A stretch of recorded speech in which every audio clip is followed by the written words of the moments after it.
너희들의 펜과 카메라는 칼이다, 종이다, 살인 무기다. 사람 목숨 하나쯤 우습게 죽이는 무기다, 살인 무기다. 그 끔찍한 펜대를 이제 멈춰. 그 끔찍한 카메라를 이제 멈춰. 양심이라는 게 있다면 카메라를 돌려 너희들을 향하게 해. 그 앵글에 붙은 수없이 많은 죽음을 세어봐. 도무지 죄책감이 들지 않는다면 너희는 바로 짐승. 그렇다면 우리들이 너희들의 펜대를 꺾어주지, 카메라를 부숴주마. 왜곡하고 부풀리고 비틀어대는 펜대를 멈춰. 찔러대고 쏘아대고 목졸라 죽이는 카메라를 멈춰. 왜곡하고 부풀리고 비틀어대는 펜대를 멈춰. 찔러대고 쏘아대고 목졸라 죽이는 카메라를 멈춰.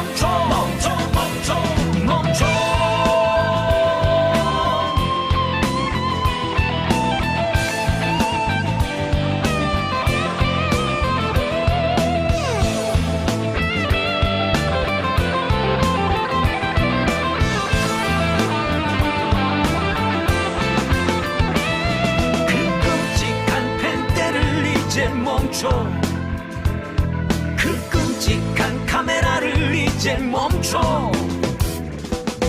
양심이라는 게 있다면 카메라를 돌려 너희들을 향하게 해. 그 앵글에 붙은 수없이 많은 죽음을 세어봐. 도무지 죄책감이 들지 않는다면 너희는 바로 짐승. 그렇다면 우리들이 너희들의 펜대를 꺾어주지, 카메라를 부숴주마. 부풀리고 비틀어대는 펜대를 멈춰. 찔러대고 쏘아대고 목졸라 죽이는 카메라를 멈춰. 왜곡하고 부풀리고 비틀어대는 펜대를 멈춰. 찔러대고 쏘아대고 목졸라 죽이는 카메라를 멈춰.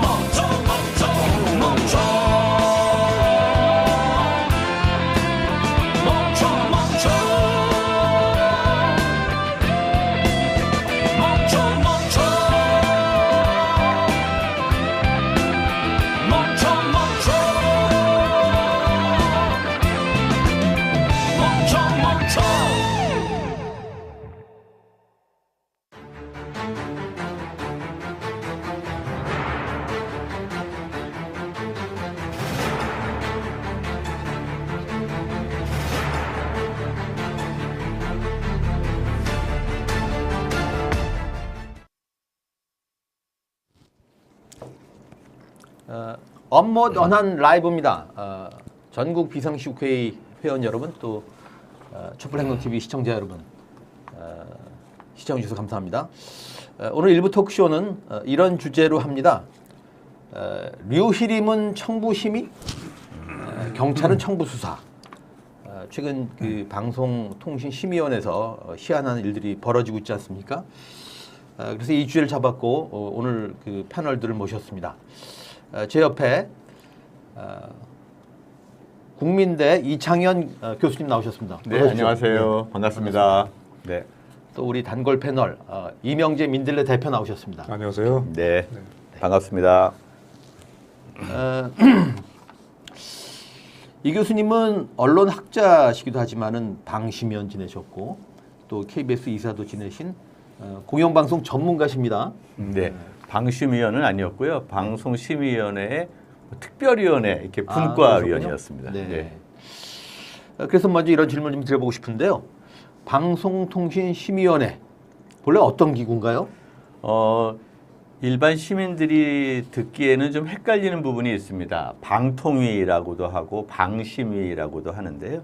방송통신심의위원회는 이제 그 민간 독립기구로서 방송 내용이나 통신 내용이 좀 지나치게 문제가 있을 때 이러한 것들을 자율적으로 심의하는 기구입니다. 결국은 민간의 독립적인 기구인 거죠. 방통위와의 관계는 어떻게 되나요? 방통 전혀 다른 네. 독립적인 기구이고 예. 방통위가 지시하거나 명령할 수 없는 그러한 독립적이고 자율적인 것입니다. 왜 그렇게 만들어놨냐 하면 내용을 규제하는데 정부가 직접적으로 관여하게 되면 그것은 심의가 아니라 검열이 되거든요. 그렇죠. 국가의 검열. 네. 그러니까 국가의 검열을 회피하기 위해서 국가 조직이 아니라 민간 자율 독립 조직으로 만들었고 이번 사안은 국가에서 대통령의 명예훼손건과 관련해서 특정한 뉴스타파를 좀 규율하기 위해서 제재하는 것에 동원되었다. 네. 거기에 청부 심의까지 관련됐다라는 그렇죠. 점에서 심각한 문제가 있다라고 볼 수 있습니다. 그러니까 방통위의 사실상 오더였지 않습니까? 그렇게 볼 수 있겠죠. 그런 면에서 방심위의 본질인 자율과 독립을 훼손했다. 그러니까 네. 그런 면에서 청부심이라는 말 아까 말씀하셨는데 네. 그게 의미가 있는 것이다라고 볼 수 있겠습니다. 네. 그래서 이 정권 들어서 방심위가 사실상 방통위 하청 기관으로 전락한 게 아닌가 그런 인상을 받습니다. 네. 이 대표님, 네. 그 우리 언시국도 이제 두 차례 성명을 냈습니다만은 류희림 방심위원장이 이른바 청부 심의를 했습니다. 어찌 보면 짜고 치는 고스톱 같기도 하고 사실상 그 셀프 심의라고 할 수 있지 않습니까? 그렇죠. 어떻게 보셨습니까? 네. 비유하자면 이제 자기 손으로 문제를 내고 자기 손으로 그 문제를 해답을 푸는 그런 격이죠.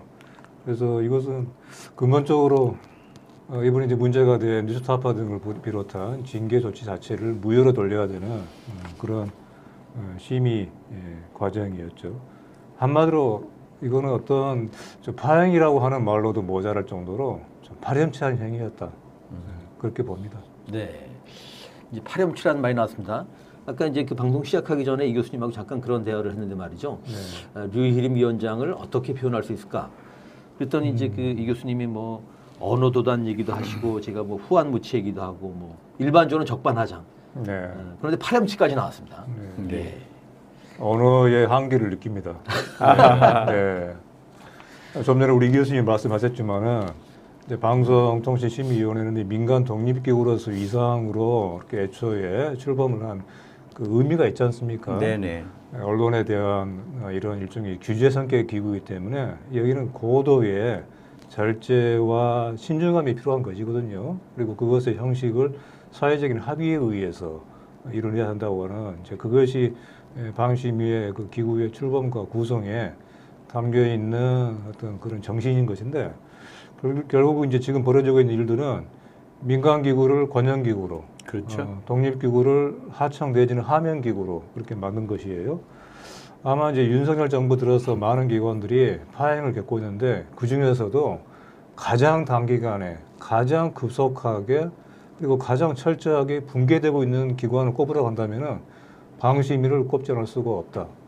이렇게 생각을 합니다. 사실상 뭐 방통위의 어떤 장악과 방심위의 장악이라는 것들이 사실 일맥상통하는 것이라고 볼 수 있는 것이죠. 그러니까 그런 면에서 방통위는 원래 중앙행정기구입니다. 네. 그래서 강요회의 때도 방통위 위원장이 참여하지 않습니까? 그렇죠.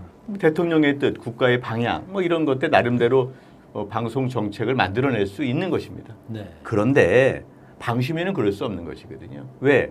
국가에서 통제하고 국가에서 심의에 관여하면 국가 검열이 되는 것이고 우리가 민주화의 과정을 통해서 방송 내용을 국가가 관리하고 검열하게 되면 어떤 일이 벌어지는지를 저희가 경험하지 않았습니까? 네. 박정희 때 경험했고 전두환 때 경험했고 그 이외에도 많은 정권에서 경험했습니다.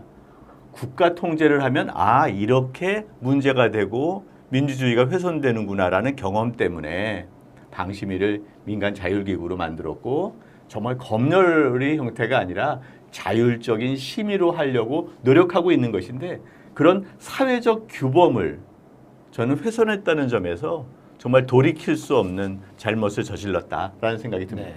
그러니까 심의냐 검열이냐는 그 주체에 달렸군요. 네, 그렇죠. 네. 주체죠. 네. 네. 알겠습니다. 이번에 직접 접점이 된 사건 얘기를 좀 해보겠습니다.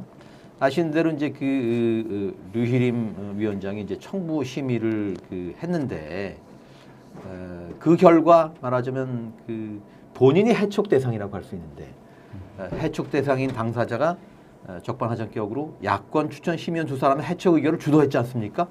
말하자면 이제 쫓아내려고 했고 이제 대통령 제가 난다면은 말하자면 그 뜻을 이루는데 그렇게 된다면은 제가 이렇게 표현했습니다만 류희림과 그의 일당의 정권 보유를 한 심의 독주 이제 불모듯 뻔한 뭐 그런 상황 아닙니까? 그렇죠. 네. 어떻게들 보셨습니까? 오늘 오전이죠. 대통령이 재가를 했다는 뉴스가 나왔어요. 아, 그렇군요. 그렇죠? 아, 제가 했습니까? 네네. 재가를 했는지 한번 확인해 주세요. 난 네. 오늘 보고 왔는데. 예. 자, 그렇다고 한다면 대통령이 이러한 청부 심의를 용인하게 되는 네. 결과이고요. 방심위가 방송심의의 민간자율독립기구임에도 불구하고 정부의 어떤 검열과 같은 행위를 인정하게 되는 형국이 되는 것입니다. 저는 그런 면에서 대통령의 재가는 상당히 문제가 있다. 예컨대 여야 간 국회에서 다툴 수 있죠. 네.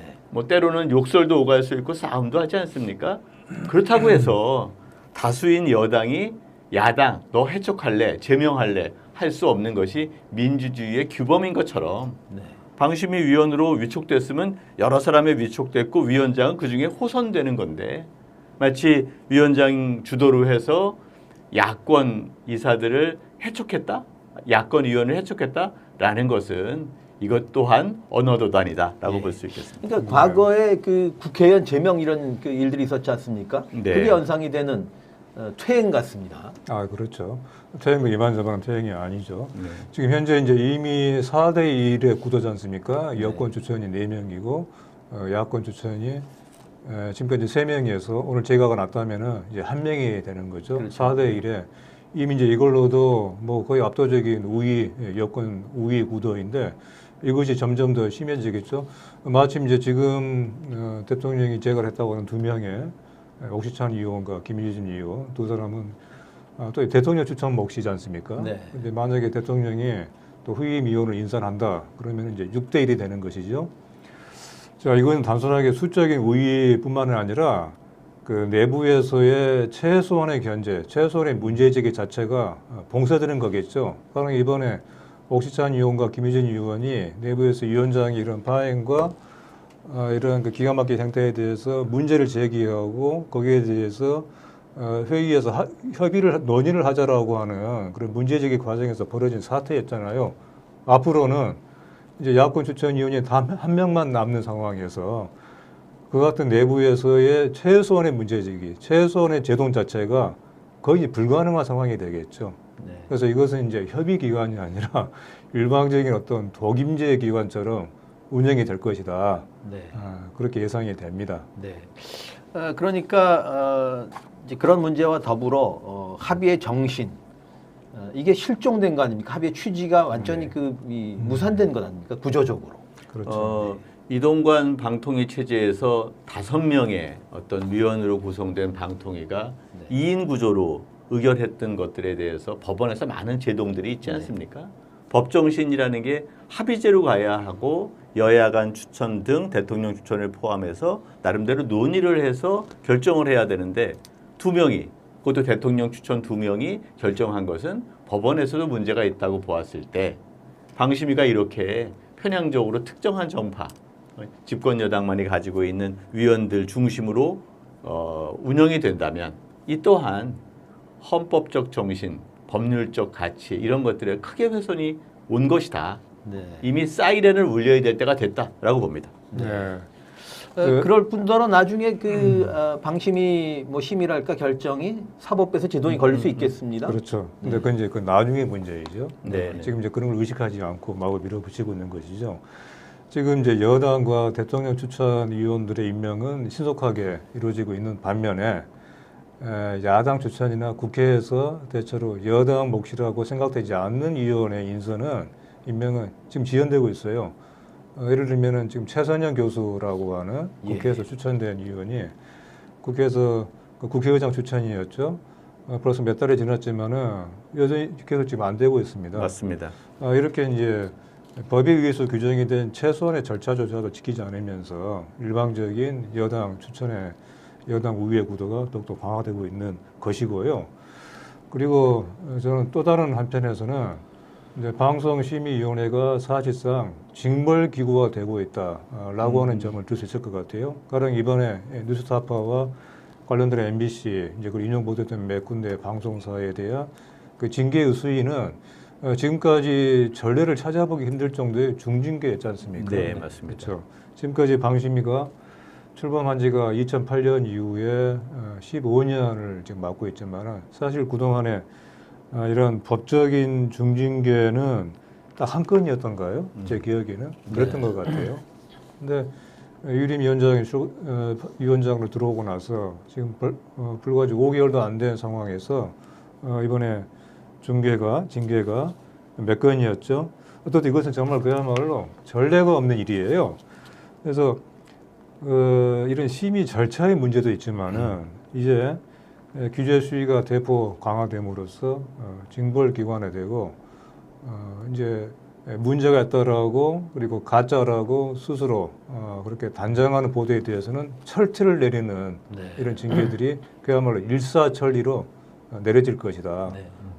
그런 우려가 됩니다. 이게 중요한 포인트 같습니다. 그러니까 기관의 성격이 변질됐다. 그렇습니다. 네, 그런 기관 성격 말씀이죠. 자체가 이제 바뀌는 것이죠. 네. 기관의 운명도 달라질 것 같아요. 사실은 이러한 정부 대통령 중심의 이러한 체제, 내용 규제의 어떤 강화 이런 것들이 방송통신심의위원회 구성원들의 저항에 직면해 있고요. 또 앞으로 방심위가 어떠한 역할을 담당해야 될지의 일종의 아주 중요한 리트머스 시험지가 될 수 있다라는 생각이 들고요. 저는 크게 봐서는 일종의 윤석열 정부의 연성 구태타라고도 볼 수 있겠다. 네. 사실 우리가 12.12 사태 이후에 신군부의 장악, 이 이후에 언론의 대숙청이 있지 않았습니까? 그러면서 나름대로 전두환 체제를 유지하기 위해서 땡전 뉴스가 있었던 것이라고 치면 네. 1980년도의 상황인데요. 2024년도에 방통위, 방심위, 그리고 뉴스타파 등등 비판적 여론에 대한 재갈 물리기, 그것을 국가기구 또는 민간 자율기구를 통해서 동원하고 있는 체제, 이러한 것들은 거의 80년대를 연상하게 하는 것인데 우리 국민들이 지금 서울의 봄을 보고 다 분노하고 있지 않습니까? 네. 저는 그런 면에서 현재의 상황에 대해서 국민들이 눈뜨고 볼 수 없는 상황이 되어 있다라고 네. 생각이 듭니다. 그러니까 헌법 정신을 무시하고 헌법 준수임을 지키지 않으면 그게 쿠데타 아닙니까? 그렇죠. 네. 그렇죠. 근데 이제 옛날에는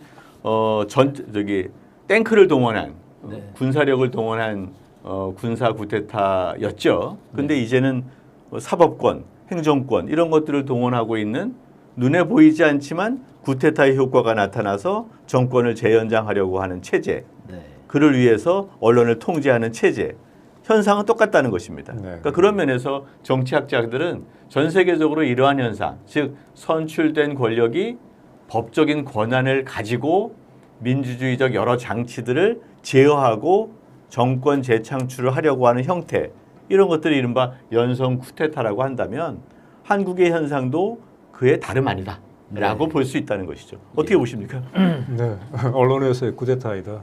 네. 이렇게 우리 있겠죠. 이동 국장이 네. 그 대통령이 제가 했다고 이제 그 자막을 네. 띄워주셨군요. 네. 저런 일은 아주 신속하죠. 네. 네. 대통령 윤석열 씨가 저런 류의 일에는 아주 기민합니다. 네. 그러니까 이 정부의 그 특징 중 하나가 선택적인 건데 네. 제가 더 선택적으로 하고. 네. 어쨌든 이 조사를 해보니까 말이죠. 이 정부 들어서 방심의 야권 추천위원 6명 중 5명의 임기를 채우지 못하고 물러났습니다. 이거 인사 파탄 아닙니까? 이런 인사 파탄의 본질이 뭐라고 보시는지, 그리고 한번 전망을 해본다면 그 파국적 결말이 어떻게 될 거로 보시는지 좀 말씀해 주시죠. 그 위원들은 일단 국민들을 대변해서 그 자리에 가 있는 것입니다. 그냥 뭐 개인적인 선택이 아닌 것이죠. 또 그거에는 나름대로 여야 간의 균형이 맞춰져 있고 국회의 추천 등을 통해서 만들어지고 있는 것이죠. 현재 야권 의사들을 다 해촉하고 여권 의사 중심으로 체제를 만들어내고 이러한 것들이 진행된다고 한다면 현재의 국회의 대의 체제를 붕괴시키는 일입니다. 여야 간의 상생 불가능한 것이고요. 그것이 단지 국회의 현재의 어떤 지배 야당을 거부하는 것이 아니라 그 국회의원들을 찍어준 국민들의 민심을 거부하는 것이고, 결과적으로는 거대한 민심의 쓰나미가 나타날 수밖에 없다라고 보는 것입니다. 네. 방심위 위원들은 이제 구성이 현재 9명으로 돼 있지 않습니까? 네. 이것은 이제 추천의 경로는 대통령과 국회이죠. 네. 이것이 물론 이제 방심위원회 구성에 대해서는 상당히 여러 가지 이제 많은 문제 제기가 지금 되고 있습니다. 과연 지금 이것이 최선의 방식이냐. 하지만 그럼에도 지금 현재 그런 한계 속에서도 어쨌든 최선을 다하려고 하는 그런 노력들이 이제 있어 왔죠.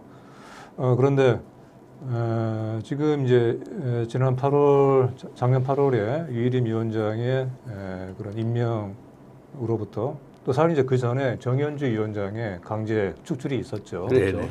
예. 바로 이제 그때부터 시작이 된 것이고요. 그래서 그 위원회 구성을 이렇게 압도적인 여당, 정부 여당 여권 우위로 이제 구성하려고 하는 것이 하나하나 차근차근 진행이 되고 있는 것이고, 그래서 이거는 수적인 우위도 있지만은 또 한편에서는요. 좀 전에 우리가 이제 그 위원장을 맡고 있는 유일임 씨에 대해서 얘기를 조금 했는데, 사실 유일임 위원장은 거의 참 그 전례를 찾아보기 힘든 정도의 그런 행태를 보이고 있는 인물이에요.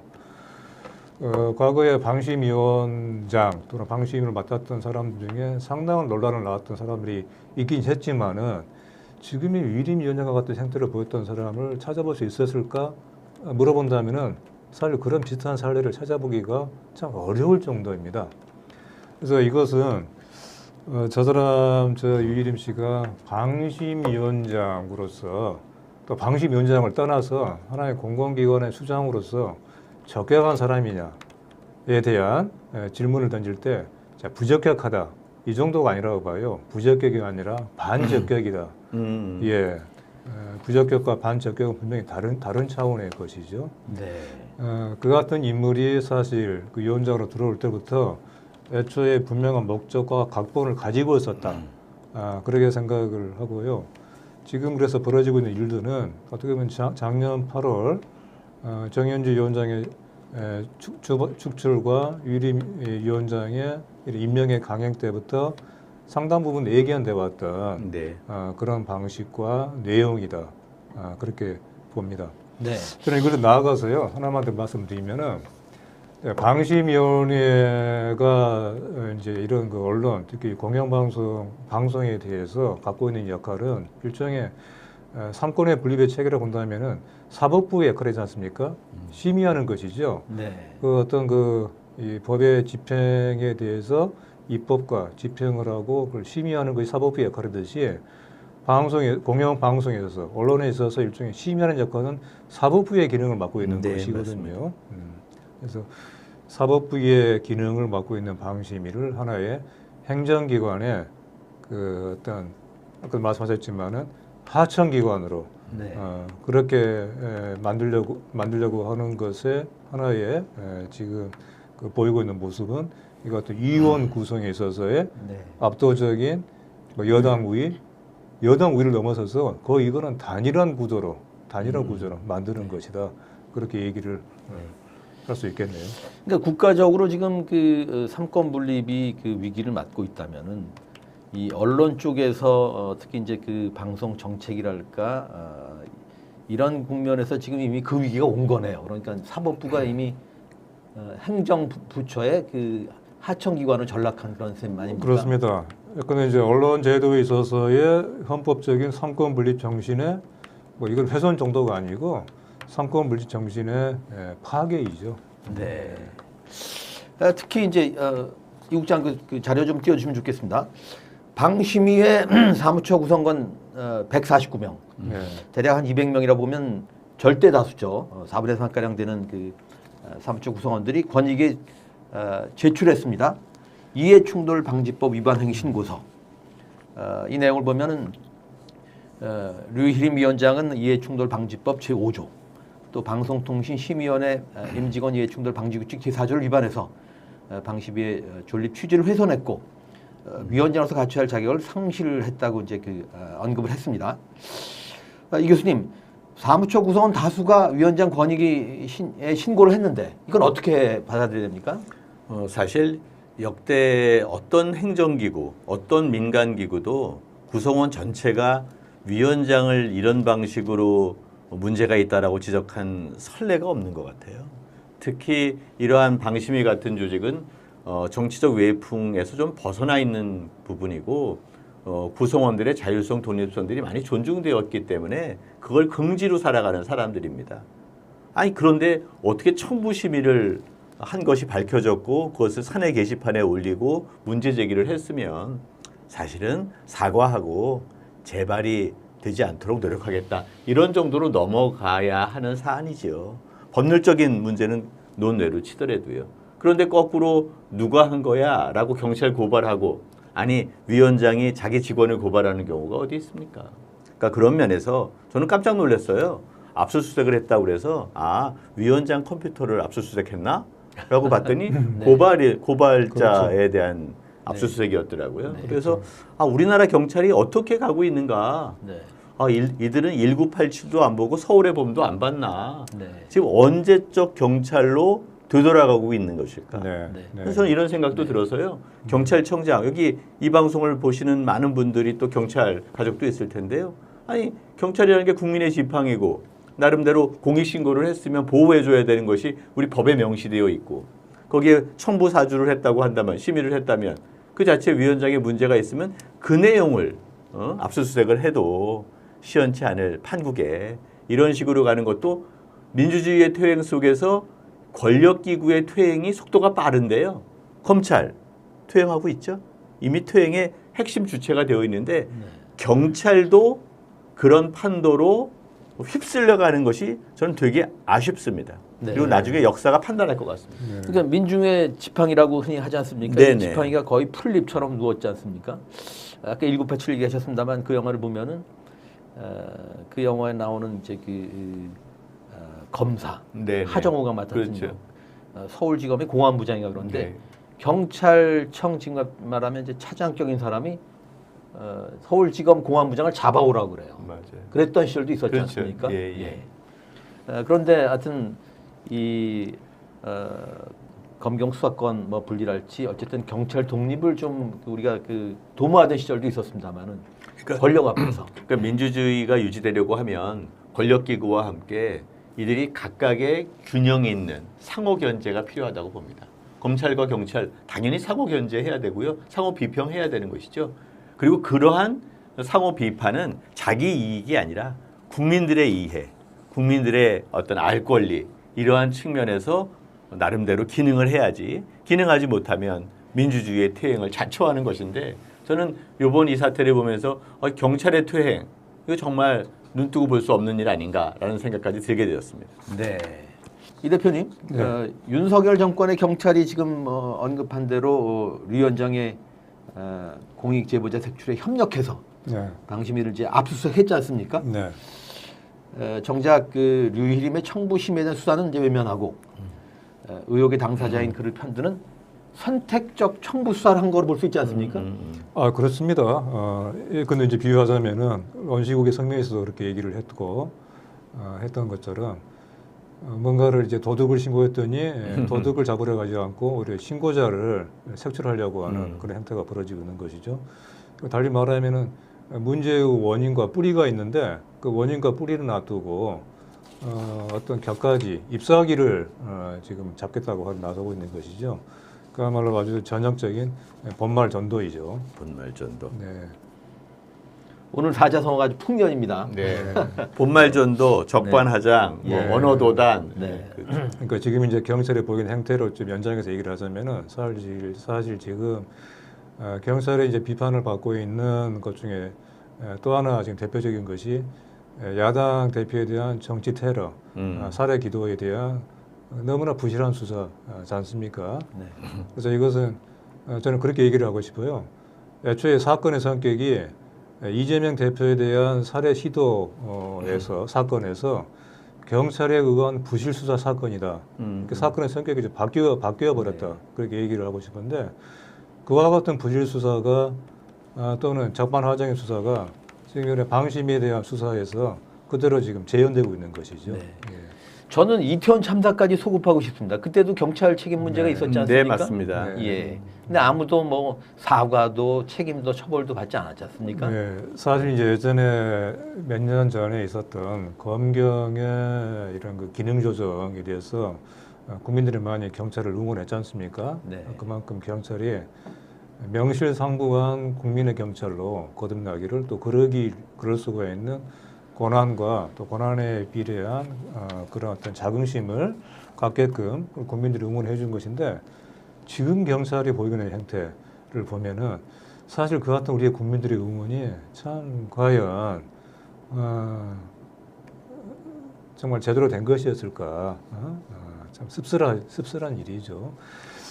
스스로 자기 자신의 어떤 그 권위, 자기의 그런 그 역할을 찾지 못하는 경찰에게 국민의 응원이 아무런 소용이 없는 것이죠. 그래서 네. 결국은 자기 자신을 존중하지 못하면은 남으로부터도 존중받지 못하는 것입니다. 네. 자기 자신이 스스로를 모독을 할 그럴 때 남들이 모욕을 하는 것이거든요. 지금 네. 경찰이 스스로 국민들로부터 이런 비판과 지탄, 모독을 자초하고 있다. 네. 이미 그 류희림 위원장의 경우에 그 3개월 전에 언론노조가 고발을 했거든요. 네, 직권남용. 네, 네. 그 수사는 안 하고 있지 않습니까? 그렇죠. 네. 그건 지금 서랍 속에 먼지를 뒤집어 쓰고 있는 거겠죠. 네. 네, 맞습니다. 검찰도 그렇고 경찰도 그렇고 캐비넷 속에 여러 가지 서류가 많다고 하는데요. 네. 저는 이 부분을 다시 한번 얘기해 봐야 되는. 아까 이재명 대표에 대한 암살 기도죠, 사실은. 그렇죠. 네. 그렇게 얘기할 수 있는데 그런 것들이 거의 유야무야하고 넘어가는데 여기에는 증오와 적대를 확성하는, 그러니까 증오와 적대를 점점점 확대 재생산하고 있는 우리의 미디어 구조에 그 책임이 있다고 봅니다. 네. 사실은 유태인에 대한 학살의 그 저변에는 유럽 전반에 있었던 유태인에 대한 어떤 증오와 이런 것들이 있었지 않습니까? 네. 그런 측면에서 어떻게 보면 지금은 정치적인 적대 이런 걸로 나가지만 그 다음부터는 특정 집단에 대한 증오, 그러면서 이제 나름대로의 어떤 뭐 처벌 이런 것까지 이어질 수 있다는 점에서 저는 증오와 적대를 확대시키면 안 되는 것이고 그러한 역할을 방송통신심의위원회가 해야 되는 것이거든요. 네. 그래서 정치적 적대, 또 특정 집단에 대한 증오, 소수자에 대한 발언에 대한 어떤 편견 이런 것들을 좀 최소화시키고 우리 사회의 합의제 민주주의가 나아갈 수 있는 최소한의 어떤 사회적 규범, 민주주의의 규범을 만들어내야 되는 건데 방심위 위원장 스스로가 네. 증오와 적대의 특정 편향을 갖게 된다면 우리 사회에 훨씬 더 많은 테러가 일상화될 수 있는 계기도 될 수 있지 않을까라는 깊은 우려가 있습니다. 그러니까 방심위가 정작 자기 할 일은 뒷전이고 아까 네네. 말씀하신 대로 이제 이 징벌 기관화 한 거 아닙니까? 예. 어떻게 청부 심의를 합니까? 네. 이게 무슨 청부라는 건 조폭 집단에서나 있음직한 얘기 아닙니까? 그렇죠. 그러니까 최근에 그런 뭐 일들과 더불어서 고발 사주도 있었고. 네네 맞습니다. 그러니까 이어지는 거죠. 네, 이 사회 한 어두운 그 모습 같습니다. 네. 그런 이제 카르텔은 그게 진짜 카르텔 아닙니까? 사주 카르텔이죠. 네, 사주 네. 카르텔. 네. 네. 권력을 유지하기 위한 사주 카르텔, 네. 그러네요. 청부 네. 카르텔입니다. 네.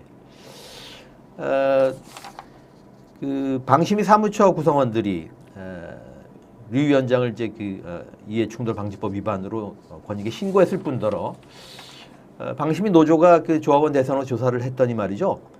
응답자의 97%가 류 위원장은 직무 수행 능력이 미흡하다 이런 평가를 했다고 합니다. 네. 이렇게 되면 그 도덕성 문제를 차치하고라도 리더십을 상실한 거 아닙니까? 물론이죠. 여기서 이제 미흡하다라고 평가를 했지 않습니까? 예. 그게 서술을 했는데 사실 이게 미흡이 아니죠. 부재한 것이죠. 없는 네. 것이죠. 그 방통심의회 같은 기관은 사실 그 업무의 성격이 그 기관의 성격이 전면에 나서기보다는 후면에 있는 기관이거든요. 네네. 네. 그래서 이 업무의 성격, 또 직원들의 어떤 이런 업무의 태도도 제가 보기에는 상당히 좀 담담한 데입니다. 네네. 그렇죠. 말도 네네. 이렇게 좀 조심스럽고 이제 그것이 이제 심의기관에 맞는 그런 성격이겠죠. 근데 이런 기관에서 이렇게 직원들이 자기 기관장을 고발을 하고 그 권익위원회에 고발 신고를 하고 또 이렇게 거의 100%에 가까운 사람들이 당신이 위원장 자격이 없다라고 하는 평가를 내리는 거 이것은 매우 드문 일입니다. 이건 이제 위원장에 대한 탄핵이죠. 그래서 이같이 집단 행동에 나서고 직원들이 격분하고 참담한 마음이 있다는 거 이것은 방심위 역사상 아마 거의 전례가 없는 일이 아닐까 그렇게 생각을 합니다. 저는 역사적으로 이러한 사안이 우리 역사에 어디 있었을까 뭐 이런 것들을 좀 찾아보려고 노력을 했는데 찾아볼 수가 없는 거예요. 네. 방심의 역사로 찾아본다면 불가능하고요. 네. 전체 역사로 본다면 70년대에 동아일보의 자유언론 실천선언 네. 뭐 이런 정도에 비견할 수 있는 이야기인데 그때만 해도 기자 중에서 소수였죠. 네. 그런데 방심위는 거의 다수가 위원장을 탄핵한 거죠. 실질적으로 네. 탄핵하고 이러한 민간 독립기구의 이른바 하청, 어떤 심의 이러한 것들에 대한 심각한 문제 제기를 한 것이었기 때문에 그래도 우리 사회의 민주주의의 근간이 나름대로 시민들 사이에서는 남아있다. 그리고 그러한 것들이 권력을 통해서 기관을 동원해서 언론을 통제하는 것이 문제다라는 것들을 저는 직원들이 느끼고 있는 현실을 보면 아 그래도 우리의 긍정적인 단초가 있다. 저는 그렇게 봅니다. 네. 그러니까 이제 149명 4분의 3이면 말이죠. 이게 헌법도 개정할 수 있는 네, 그렇습니다. 비율 아닙니까? 그래서 어떤 측면에서 말이죠. 지금 공영방송 내부 특히 이제 KBS에서 일어난 일들을 보면서 내부 구성원들이 어떻게 지금 그 생각을 하고 있는지 모르겠습니다만은 이 언론인들이 부끄러울 만큼 이 방심위 구성원들이 어떤 그 결연한 어떤 그런 의지를 보인 게 아닌가. 이게 우리 사회 시사하는 바가 있다고 생각을 합니다. 네네. 네. 사실은 좀 언론계에서 좀 박수도 좀 쳐주고 격려의 목소리도 내주고 같이 힘을 합치는 모습들을 보여줄 때 방심위 위원들도 또는 방심위 직원들도 힘을 내지 않겠습니까? 네. 근데 이제 고립되어 있고 하다 보면은 되게 좌절하기 쉬운데 저는 박수 쳐줄 일이다. 네. 이러한 것. 박수 한번 추가하시죠. 네네 그러시죠. 예. 어떻든 이제 그 방심의 역할이 아까 언급하신 대로 뭐 방송 내용의 공정성, 공공성을 이제 보장하는 건데요. 근데 현재 같은 이렇게 4대1 여야 비율이 4대1 구조로 말하면 여권 절대 우위의 그 구조로 이제 그 바뀜으로써 그런 역할을 기대할 수가 없게 됐지 않습니까? 당장 눈앞에 총선 앞두고 방송 보도를 할지 선거 보도 심의 공정성이 제대로 지켜질지 그런 우려가 듭니다. 어떻게 보십니까? 방송심의위원회에서 제일 중요한 기능 중에 하나가 선거 시기에 선거방송심의위원회의 위원 위촉과 실질적인 심의의 진행입니다. 이거는 선거라고 하는 짧은 시간 내에 이루어지는 일들에서 심의 기능이 지연되거나 또는 왜곡되거나 하게 되면 심각한 어떤 선거에 불균형을 가져올 수 있습니다. 사람들이 직접 대면 커뮤니케이션을 하는 게 점점 줄고 있고요. 정치적 소통은 대부분 다 미디어를 통해서 이루어지고 있지 않습니까? 저는 그런 면에서 이번 총선에 있어서 미디어를 감시하는 체제를 방심위위회의 다른 조직에서 만들어 볼 필요가 있겠다. 왜냐하면 국가적으로 장악되어져 있는 방송통신심의위원회에 심의의 진정성에 문제가 있다고 한다면 또 다른 차원에서 나름대로 문제가 되는 어떤 방송심의의 왜곡 사례들을 하루에 한 건이라도 나름대로 지적하고 문제 제기를 해서 옛날 총선 연대들이 있었잖아요. 네. 그다음에 문제가 되는 후보자들을 낙선 운동 했었던 경우도 있는 것처럼 요번에 어떤 심의 총선 시기에 어떤 심의에 저촉될 만한 사안들에 대한 어떤 민간 차원의 새로운 네트워크 대응도 유의미하지 않을까라고 제안해보고 싶습니다. 네. 그럼 그 주체가 누가 돼야 될까요? 예, 당연히 그런 노력을 할 겁니다. 언론노조라든가 네. 이런 언론단체에서 역대 총선 때마다 그런 선거 보도에 대한 이런 모니터링 네. 작업을 했었죠. 이제 그럼에도 불구하고 방심위가 가지고 있는 역할에 중대성이 있기 때문에 네. 어쨌든 간에 방심위는 어쨌든 간에 지금의 이런 파행을 최소화할 수 있는 그런 노력은 여전히 필요하다고 보고요. 저는 이제 총선을 앞두고 방심위 파행이 벌어지고 있다라고 볼 수도 있는데 이제 그렇게 보기보다는요. 어떻게 보면은 총선이라고 하는 그 일정을 앞두고 이런 목적을 가지고 지금의 이런 방심위 상황을 만든 것이다라고 봅니다. 그러니까 철저하게 총선을 염두에 두고 위원장의 그 임명의 강행이라든가 반적격한 인물들을 방심위원으로 대거 입성시켰다든가 하는 그리고 지금 이런 야권 추천위원들에 대한 대대적인 하나의 꼬투리를 잡아가지고 계속 축출하는 어떤 이런 일련의 작업들이 벌어지고 있다고 보거든요. 그래서 그러니까 기획이 있었다 이런 이야기군요. 당연하죠. 네. 저는 기획이라고 보고요. 당연히 방통위원회에 이동관 씨가 그야말로 그 정말 그 엄청난 반대를 무릅쓰고도 결국 임명이 강행됐던 것처럼 그 후임자인 김홍일 씨가 위원장으로 또 역시 국민 대다수의 반대, 심지어 여권 내에서의 그런 상당한 반대에도 불구하고 그걸 밀어붙였던 것은 총선이 아니라고 하면은 총선 시기가 아니라고 한다면은 좀 설명이 안 되는 그런 상황이죠. 그러니까 당연히 방심위원회도 총선 보도에 대한 심의를 염두에 두고 이 같은 구상이 작동한 것이다. 예. 이번 총선에 대해서 뭐 중대 선거라는 얘기를 합니다만은 다른 의미에서도 이게 굉장히 중요한 선거가 됐습니다. 이런 국면에서도 우리가 좀 총선에 주목할 필요가 있다는 생각이 듭니다. 총선 후의 결과가 네. 사실은 모두에 말씀드렸던 것처럼 언론 통제라는 게 언론을 통제하는 게 목적이 아니지 않습니까? 네. 민주주의 아까 총선도 얘기했지만 방통위 위원장의 임기라는 게 2, 3개월도 안 남은 상황 속에서 위원장을 그렇게 무리하게 교체하고 이동관 위원장을 옹립한 다음에 그렇게 공영방송을 규제하려고 노력했던 것 되게 무리수였거든요.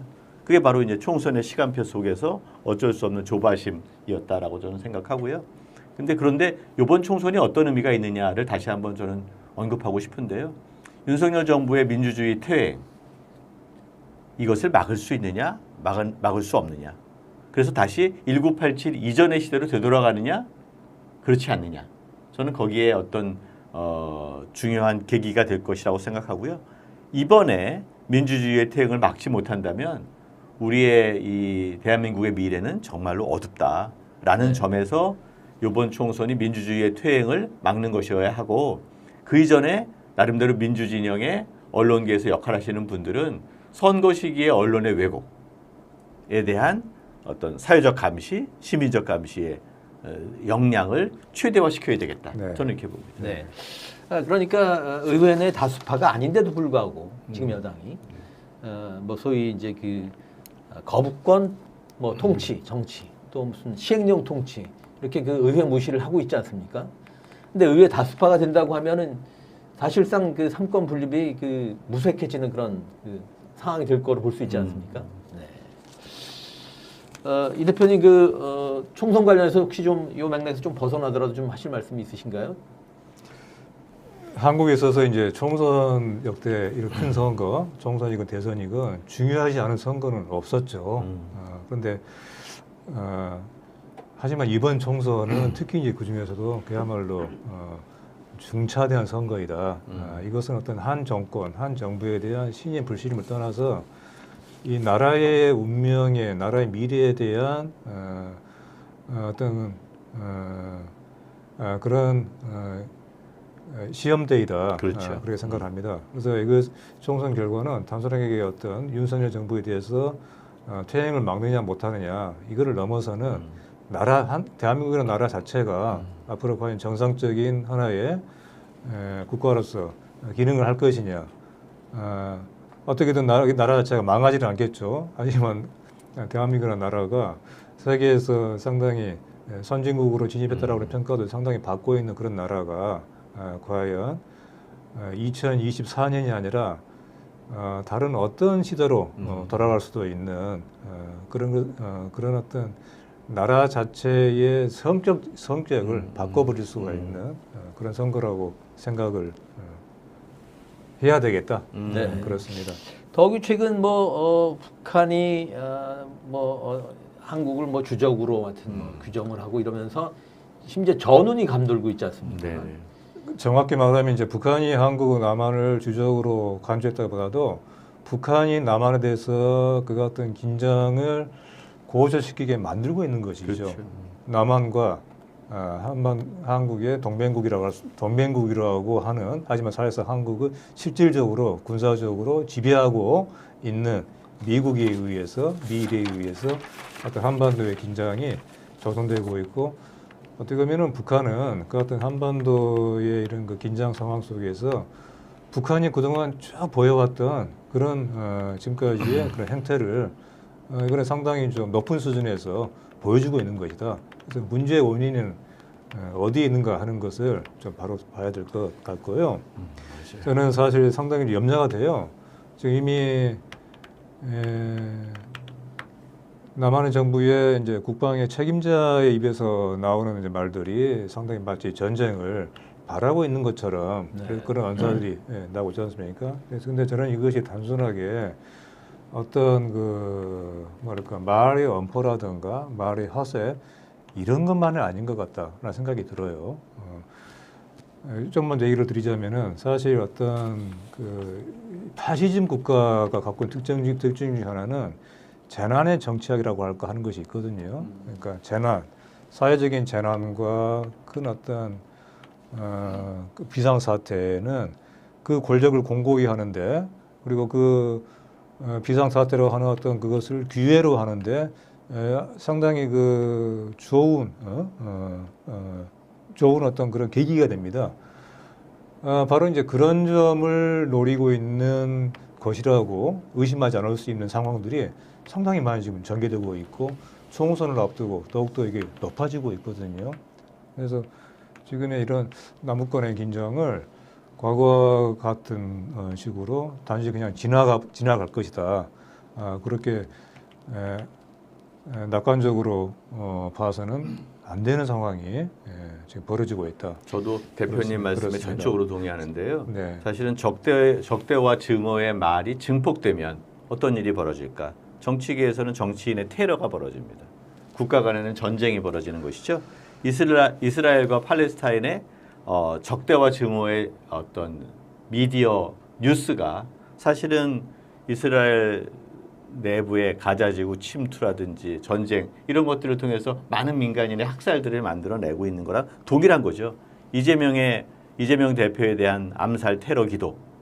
저는 이 근간에는 적대와 증오를 만들어내는 유튜브 저널리즘이 있다고 봅니다. 이것을 제어해내지 못하면 즉 방심위가 이런 거 하라고 만들어진 것이거든요. 그래서 그렇죠. 적대와 증오의 말을 멈추면 정치인의 테러가 약화될 것이고요. 국가 간 전쟁의 가능성이 줄어들 것입니다. 네. 그런데 이런 것들을 증오를 나름대로 방치해놓고 오히려 조장하게 된다면 저는 정치인의 끝없는 상호 갈등과 테러는 이어질 것이고 국가 간 특히 남북 간의 전쟁이라는 것은 이건 치명적이지 않습니까? 이거는 돌이킬 수 없는 겁니다. 한국 근대화의 성장, 몇십 년의 성과 이게 하루아침에 잿더미가 되는 거 아니겠습니까? 저는 그런 면에서 우리 대한민국의 진정한 미래를 위해서라도 적대와 증오의 어떤 유튜브 저널리즘 나름대로 방심위 같은 것들을 통해서 제어해야 한다. 그런데 그런 제어의 역할을 하지는 못하고 오히려 적대와 증오의 말을 조장하고 촉발하려고 하는 것 이건 정말로 시대착오적이다. 이렇게 봅니다. 그래서 다시 본론으로 돌아가서 말이죠.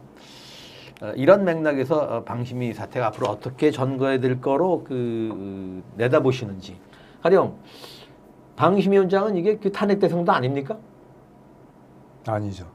네, 민간 기구이기 때문에. 네. 예. 그러니까 이동관 전 방통위원장처럼 축출할 수 있는 길도 없군요.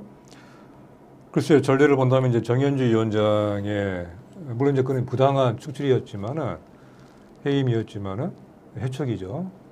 대통령이 뭔가 또 이제 그 대통령이 뭔가 그렇게 해촉을 할 수 있는 뭔가 어떤 그 이유가 발견돼야 되겠죠. 누군가 그 이유를 제시를 해야 되겠죠. 근데 그럴 가능성은 상당히 낮은 것이죠. 그러니까 임명권자 말고는 지금 쫓아낼 길이 없다는 말씀입니다. 그렇죠. 네. 예. 스스로 사퇴하지 않는 한. 그렇죠. 그렇지만 이제 스스로 사퇴할 수 있는 분위기를 만들어낼 필요가 있다고 보고요. 저는 총선 국면에서 대통령이 아무리 야권 이사들을 해촉하고 이런 것들에 동의하고 제가하는 이러한 좀 시대착오적인 일들을 벌인다고 하지만 선거 국면에서 유일임 방심위원장을 내버려 두는 게 과연 집권 여당에게 도움이 될까라는 문제 제기가 내부에서 생길 수도 있다. 네. 그러니까 그런 점에서는 네. 변화의 조짐이 있고요. 그런 면에서는 절대 불가능한 것은 없다. 그리고 직원들이 이렇게 모여 있고 선거 국면에서 중립성과 공정성을 사명으로 삼는 조직의 장으로서 역할을 못한다면 민주사회에서 이런 위원장을 내버려 두는 것이 오히려 문제 아니겠습니까? 네, 맞습니다. 전적으로 제가 동의하고요. 참 이제 그 중요한 말씀 해주셨네요. 사실 아마 지금 이제 방심위 상황은 밖에서 아무리 이것을 뭐 파행이니 파국이라고 하더라도 아마 지금 방심위 내부의 유림 위원장과 그리고 그런 사람들을 지금 내려보낸 이 정권 측에서는 이제야말로 방심위가 우리가 원하던 대로 됐다라고 하는 매우 흡족해하는 마음일지 몰라요. 그래서 앞으로는 그야말로 이제 우리가 마음대로 할 수 있는 이건 독주를 넘어서서 폭주, 광란 아마 이런 상황이 전개될 거라고 보는데 그래서 지금 우리에게 필요한 것은 이 방심위 사태가 앞으로 어떻게 전개될 것이라고 보느냐 이렇게 생각하기보다는 방심위 사태 앞에서 우리는 어떻게 해야 될 것인가 이런 얘기를 좀 해야 될 것 같아요. 지금 방심위 내부 직원들의 이런 그 항거와 또 상당한 그 저항이 전혀 의미가 없는 것은 아니거든요. 그리고 언론 단체에서의 이런 많은 그 항의 시위가 지금 날마다 벌어지고 있는데 이것이 전혀 의미가 없는 게 아니지 않습니까? 자, 이런 노력들이 앞으로 점점 더 더욱 더 계속 전개가 되고 한다면은 가능성이 이렇게 높다고 볼 수는 없지만은 이 사태를 해결할 수 있는 지금 이 상황을 중단할 수 있는 누군가에게로 이런 국민적인 압박이 또 언론계의 어떤 이런 그 요구와 규탄이 전달되겠죠. 그것이 그걸 어떻게 받아들일까서는 그 나중의 문제이고 어떤 거는 이런 노력들, 이런 작업들을 계속 할 수밖에 없다. 네. 예. 그런 노정에서 방심위 사무처 구성원들이 유 위원장을 이제 그 권익위에 신고했다는 것은 첫 단추로서 굉장히 그 의미가 그렇죠. 있다는 생각이 듭니다. 네, 그렇습니다. 네. 그 뭐 사실은 인터넷 이런 것들을 통해서 149명의 방심위 사무처 직원들의 의견에 동의합니다라는 정도의 서명이라도 좀 사회적으로 받아서 그게 10,000명, 10만 명, 100만 명이 된다면 그거 하나가 또 의미가 있는 하나의 변화의 단초가 되지 않겠습니까? 네. 그러니까 사회적으로 받는다고 표현을 하셨는데 말하자면 이어달리기 하듯이 바통을 네네. 이어받아서 전 사회가 이제 이 문제에 그 관심을 기울이게 집중해서 말하자면 이제 그 류희림 위원장을 고립무원의 상태에 빠뜨리면은 그런 인명권자도 좀 제고를 할 수 있지 않겠나 그런 기대를 한번 해봅니다. 뭐 인명권자한테 기대하기는 상당히 어려운 상황이라는 것들을 모든 국민들이 알고 있겠지만 그래도 변화될 수 있다. 그리고 바뀐다. 뭐 저는 그렇게 봅니다. 네. 그 이 대표님 그런데 이제 그 류희림 위원장이 뭐 아시는 대로 이제 KBS 출신의 방송 기자였고 네. 제가 좀 찾아보니까 뭐 특종도 좀 했더라고요. 네. 그리고 이 교수님 보니까 이 유림 위원장이 이제 박사던데 언론학 박사겠죠? 네, 뭐 그렇다고 볼 수 네. 있겠죠. 네. 그래서 뭐 그동안에 이제 그 많은 논란이 된 인사들이 있었습니다만은 언론 출신으로서 또 언론 학자로서 학자적 양심, 뭐 직업자 양심 이런 걸 다 팽개치고 이렇게 그 변신을 했는데 이건 어떻게 보세요? 그러니까 이게 적대와 증오, 끝없는 상호 갈등, 진영 논리 이러한 것들이 만들어낸 하나의 인물입니다. 사실 뭐 누구나 다 악의 평범성이라는 말이 있는 거 아니겠습니까? 어떻게 동원되느냐 이런 것들인데 우리 사회가 유일임, 그러니까 최소한 용산 등 현재의 집권 세력이 유일임 체제와 같은 유일임 위원장과 같은 역할을 요구하고 있는 겁니다. 용인해주고 있는 겁니다. 국민들도 침묵하고 있는 것입니다. 국민들이 침묵하지 않고 직원들이 거부권을 행사하는 거죠. 대통령만 거부권 행사합니까? 직원들도 거부권 행사할 수 있는 거 아니겠습니까? 국민 거부권 행사할 수 있는 것이죠.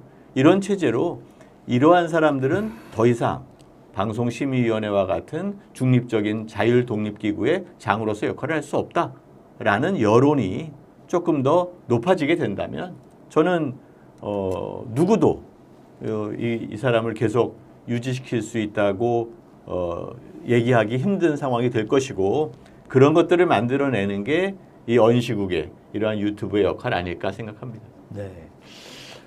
그러니까 그런 거부가 잘 정책화돼서 네. 사회적 합의로 받아들여진다면은 어쩌면 본인이 자진 사퇴한다든가 혹은 임명권에서 제거할 수 있는 길이 열릴 수도 있겠군요. 만들어내야죠. 그러니까 네. 열릴 거를 예상하기보다는 우리가 그 시기를 앞당기기 위해서 지금 노력해야 되지 않을까라는 생각이 들고요. 네. 자, 이제 마지막으로 류일임 위원장 또는 지금 열심히 싸우는 방심이 이 구성원들에게 좀 격렬할지 뭐 하여튼 좋은 말씀 한마디씩 해주시죠. 네. 유일임 위원장은 사실 우리가 좀 지금까지 좀 보지 못했던 그런 류의 인물 유형인 것 같아요. 저는 괴물 같습니다. 네.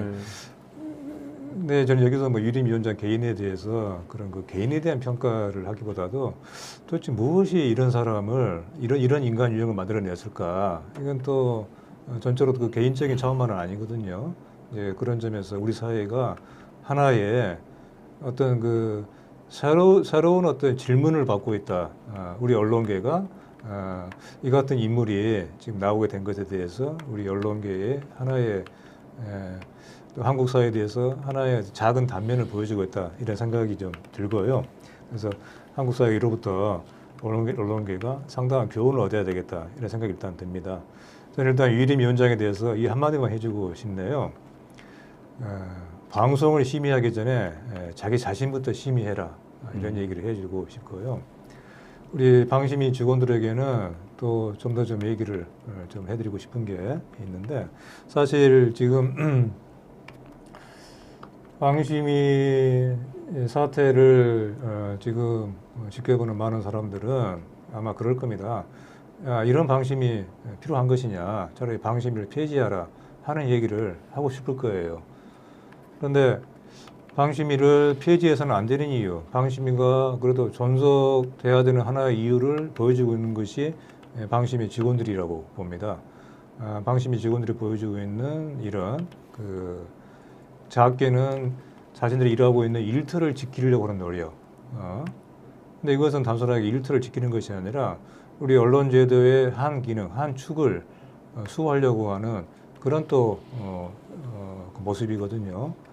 그래서 저는 이것이 우리 사회가 많이 주목을 하고 응원을 보내줘야 되는 그런 그 모습이다. 그런 생각이 들고요.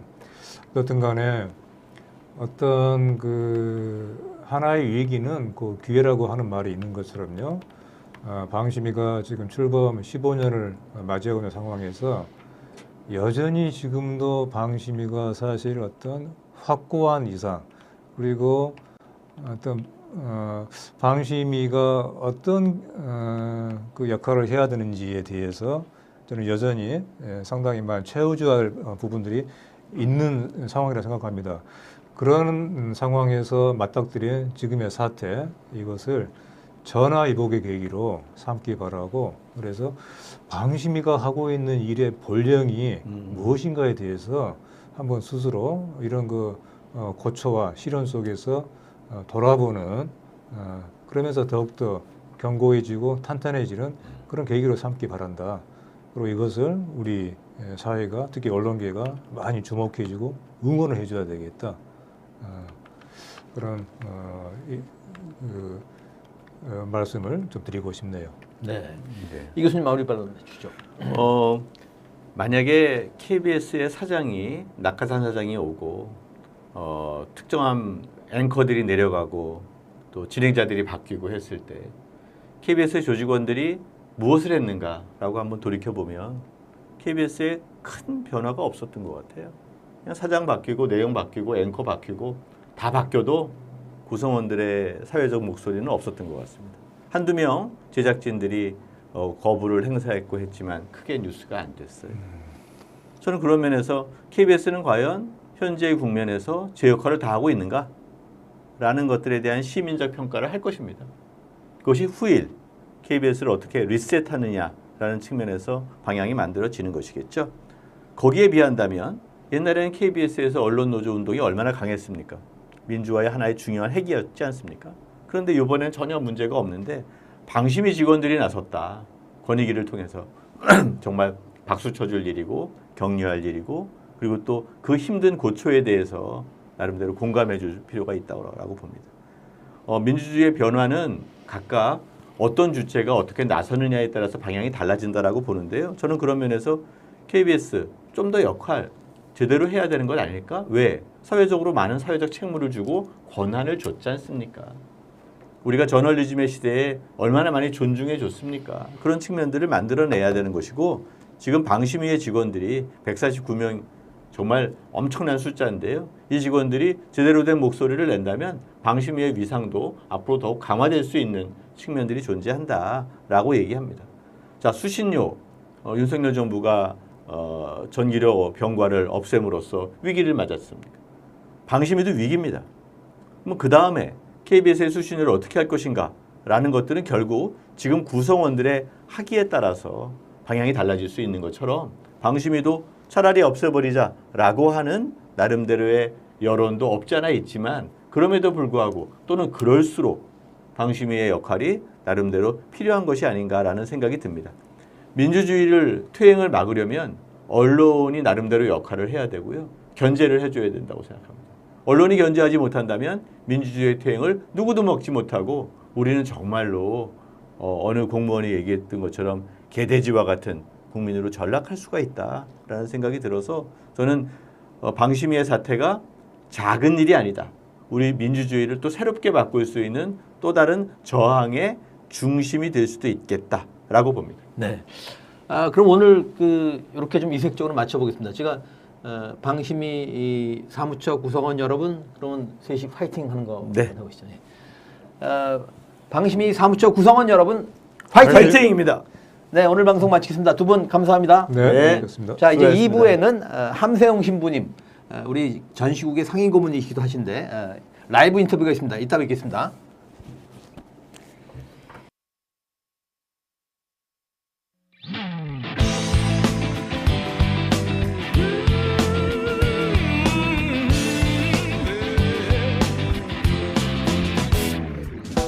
너희들의 펜과 카메라는 칼이다 종이다 살인 무기다 사람 목숨 하나쯤 우습게 죽이는 무기다 살인 무기다 그 끔찍한 펜대를 이제 멈춰 그 끔찍한 카메라를 이제 멈춰 양심이라는 게 있다면 카메라를 돌려 너희들을 향하게 해 그 앵글에 붙은 수없이 많은 죽음을 세어봐 도무지 죄책감이 들지 않는다면 너희는 바로 짐승 그렇다면 우리들이 너희들의 펜대를 꺾어주지 카메라를 부숴주마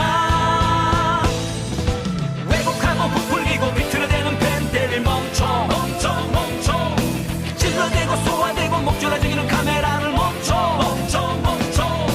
왜곡하고 부풀리고 비틀어대는 펜대를 멈춰 찔러대고 쏘아대고 목줄라 죽이는 카메라를 멈춰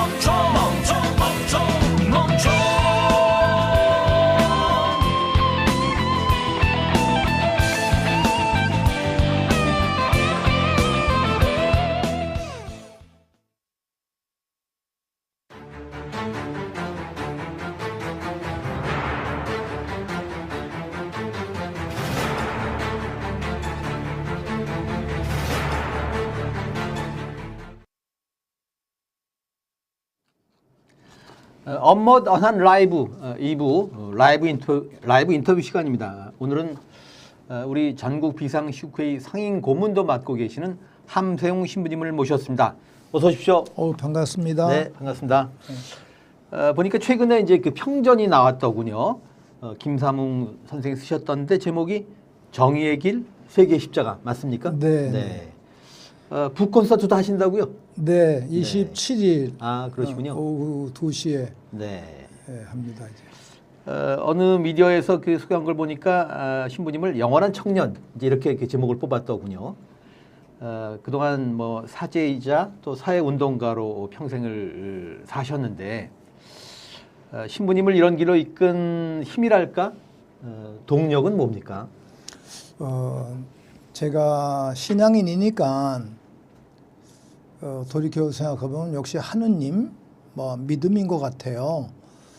이렇게 어려서 신앙생활하면서 또 수녀님께로부터 이렇게 배울 때 우리를 생명의 원천이 하느님이시잖아요. 네. 또 우리 생각 모든 지성의 원천이 하느님이시니까 그 하느님께로부터 모든 것이 왔다. 다시 하느님께로 되돌아가야 된다. 이런 의미에서 하느님께로부터 받은 그 생명의 가치를 가지고 잘 살아서 다시 하느님께로부터 귀환하는 이런 식의 의미를 제가 배우면서 살았기 때문에 네. 제게 힘을 주는 원천은 역시 하느님 또 신앙이다라고 이렇게 말씀드리고 싶습니다. 이제. 네. 정의구현 사재단 지금 고문 맡고 계시죠? 네네. 그리고 이 단체를 만드신 주역으로 알고 있습니다만은. 네, 뭐 우리 여러 동창 사제들하고 함께 네. 만들었습니다. 예. 이제. 그런데 저는 이제 개신교 신자입니다. 아, 그러세요? 예, 그렇습니다. 그런데 반갑습니다. 뭐 가톨릭 개신교를 이제 포괄해서 기독교 혹은 다른 종교들도 어찌 보면 지금 이 나라 종교 혹은 종교인들이 우리 사회 정의 실현에 과연 이바지를 하고 있는가? 이런 회의가 들 때가 있습니다. 어떻게 보십니까? 뭐 그러시죠. 네. 그래서 저도 뭐 그 부분을 함께 반성을 하는데 마태복음 23장을 보면 예수님께서 2000년 전에 그 당시에 종교 지도자 또 율법학자 그다음에 사제들을 꾸짖으신 내용들이 많이 나와요. 그것도 우리가 신학에서는 예수님의 질타 어록집 네. 무섭게 꾸짖으셨는데 이 위선자들아 네. 이 독사의 족속들아 막 이렇게까지 말씀을 하셨거든요. 그런 측면 속에서 제가 성경을 보고 깨달은 거는 2000년 전에도 뭐 정치인들이 많이 계셨고 또 뭐 부유한 사람들 많이 있었는데 그중에 첫 번째로 지적한 분들이 종교인들이에요. 사제들. 종교가 제자리에 서 있으면 정치, 경제, 사회, 문화 모든 것이 다 정화될 수 있다는 것이죠. 이런 의미 속에서 제가 신앙인으로서 종교인으로서 늘 반성하는 게 우리 종교인들이 더 정화되어야 되겠다. 종교가 정화될 때 세상이 정화될 수 있는 것이다. 그런 식의 의미인데 오늘날 우리 가톨릭을 비롯해서 개신교나 또 불교, 타종교에서 여러 그 종단의 그 종교인들이 정말 가슴을 찢고 회개하고 또 종교 처음에 입문했을 때 또는 사제의 길로 또는 목사의 길로 들어섰을 때 지녔던 그 첫 마음, 그 순수한 마음을 한결같이 참 지녔으면 좋은데 그렇지 못하고 시대에 의해서 이 특히 자본주의 문화 속에서 종교도 역시 자본의 지배를 받고 있는 이런 상황인 것 같아요. 자본주의의 그 그늘을 넘어설 수 있는 그러한 정화된 종교인이 되었으면 참 좋겠어요. 그렇게 함께 노력하고 기도합니다. 네. 그러니까 종교인들도 초심이 중요하고. 네, 네. 제가 아는 어느 목사님이 이런 얘기를 하신 걸 이제 들은 일이 있습니다. 그러니까 이 지식인들이 종교에 대해서 이런 입장을 갖고 있다는 얘기를 하시던데요. 그러니까 구대륙 유럽은 구교가 이제 기득권이라면은 신대륙 미국은 신교가 기득권인데 지식인들의 대체로 그 기득권에 대해서 좀 그 부정한 자세를 보인다는 겁니다. 그래서 유럽 대륙의 지식인들은 좀 신교의 경사가 돼 있고 또 미국의 지식인들은 좀 그 구교의 경사가 돼 있다. 이렇게 본다면 한국에서는 아직까지는 신교가 기득권 같은데 그렇다 보니까 신교가 많은 비난을 받기도 하고 사실 그 우리 사회를 그 이끌어 나간 데서 좀 부정적인 그런 그 역할들을 하는 게 아닌가 그런 생각이 듭니다. 네. 그리고 또 우리 한국 같은 경우는 조금 이제 특수한 상황인 것 같아요. 특히 개신교를 중심으로 제가 목사님들께 배운 거를 종합해 보면 그래도 카나다 쪽에서 오신 선교사들은 일제시대 때 특히 만주벌판에서 문익환 목사님이 그분들께 영향을 받으셨다고 그러는데 그래도 조국의 독립과 해방을 위해서 이렇게 힘을 모아주셨고 또 미국에서 오신 물론 목사님들도 그렇게 하신 분들이 많이 계시지만 대체로 권력에 순응하는 이런 쪽에 선교를 하셨기 때문에 일제시하에서 또 항쟁을 하지 못했던 부분도 있고 특히 우리 가톨릭은 일제시대 때는 프랑스 주교들이 사목했기 때문에 완전히 독립운동을 금했습니다. 그랬군요. 그게 안중근 의사와 같은 아주 독자적인 대단하신 분들만 독자적으로 독립운동하셨지 교회 전체는 좀 침묵했었거든요. 이 부분을 이제 역사가 지난 다음에 크게 반성하고 있고 저희들이 1970년대 때 박정희 유신 독재에 맞서 싸울 때 내면에서는 우리 선조들이 못다했던 조국의 해방운동을 이 독재에 맞서 싸우는 이쪽을 우리가 승화시키자라는 그러한 뜻도 한편 있었습니다. 이제 네. 그러한 내용들. 그러니까 그런 이제 승화의 노력이 있었던 거군요. 네. 안중근 의사 얘기를 하셨습니다만 안중근 의사 기념사업회 이사장도 맡고 계시죠. 네, 네. 윤석열 정권이 좀 과도한 미국 중심의 외교 정책을 이제 펴고 있고 또 이제 친일 성향을 보이고 있습니다. 이 같은 그 정권 차원의 친일의 배경이 무엇이고 이와 관련한 그 윤 정권 나아가 기득권 보수 세력의 노림수가 뭐라고 보십니까? 제 생각에는 이제 이분의 어떤 성장 과정이랄까 또 교육 과정이 가장 큰 것 같아요. 제가 기록을 보면 뭐 어린 시절에 아버지를 따라서 일본에 가서 몇 년을 지냈는데 그때 일본에 대해서 지녔던 좋은 생각이 어린 시절에 각인되어서 자신도 모르는 사이에 일본 문화에 종속이 되고 노예가 된 것이죠. 이제 그게 이분을 지배했던 그러한 가치관이 아니었나 이렇게 생각이 되어지고 뭐 나름대로 뭐 이제 부모님 밑에서 또 학교 생활한 교육을 잘 받았었는데 전체적으로 저도 개인적으로 몇 차례 이렇게 만난 적도 있었습니다만 그 사법고시에 집중하느라고 그 사법고시 합격만 되면 된다라는 것을 자기 생애 목표로 둔 거예요. 네. 그래서 노력 끝에 뭐 9번째인가 사법고시 합격이 됐다고 그러는데 합격돼서 법을 운영할 때 법의 근본 정신을 가지고 공동선을 위해서 운영해야 되는데 그냥 억울한 사람들도 막 법망에 잡아놓고 또 권력을 행사하고 또 특수부에 있으니까 권력자들을 잡아놓고 막 이러면서 그 인생 자체, 가치관 자체가 좀 일그러진 것 같아요. 제가 이 검찰과 또 이 윤 대통령 이분을 비판할 때는 이렇게 평가를 했어요. 저희들도 신학교에 가서 공부할 때 그 스승들이 여러분들 사제가 되기 전에 먼저 사람이 되시오 이러시는 거예요. 어린 시절에 우리 사람인데 먼저 왜 사람이 되라고 그러나 이런 생각을 했었는데 그 깊은 뜻을 이제 성장하면서 깨닫게 되는 거예요. 검사가 되기 전에 사람이 되라. 저는 사제가 되기 전에 사람이 되라는 그 말을 검사가 되기 전에 사람이 되라라는 그 말로 바꾸고 싶었고 대통령이 이전에 사람이 되라 이 말 하고 싶었던 거죠. 이제 그 말은 사실 인간성을 상실하면 자기 존재를 완전히 이렇게 없애버리는 건데 뭐 이분의 삶과 또 검찰들의 삶이 모두 다 그런 것 같아요. 물론 그 검찰 조직 안에 의로운 검찰들이 계세요.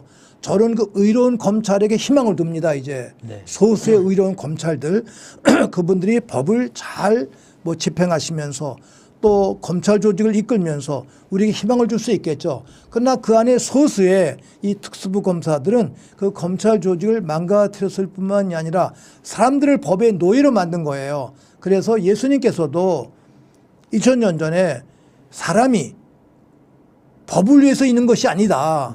법이 사람을 위해서 있다. 그래서 안식일 규정까지도 넘어서는 인간의 가치를 선언했거든요. 이걸 오늘의 이 검찰 또 이 윤석열 이 대통령 이런 분들이 깊이 깨닫고 반성하고 성찰해야 될 것 같아요. 이런 부분 속에서 제가 그 말씀을 노동자 대회 때 함께 나눴습니다. 이제. 그러니까 그 법률가이지만 사실상 법기술자 같은 네, 맞습니다. 네. 기술자도 좋은 기술자면 좋아요. 이건 기술자도 아니에요. 법을 남용하는 사람들이에요.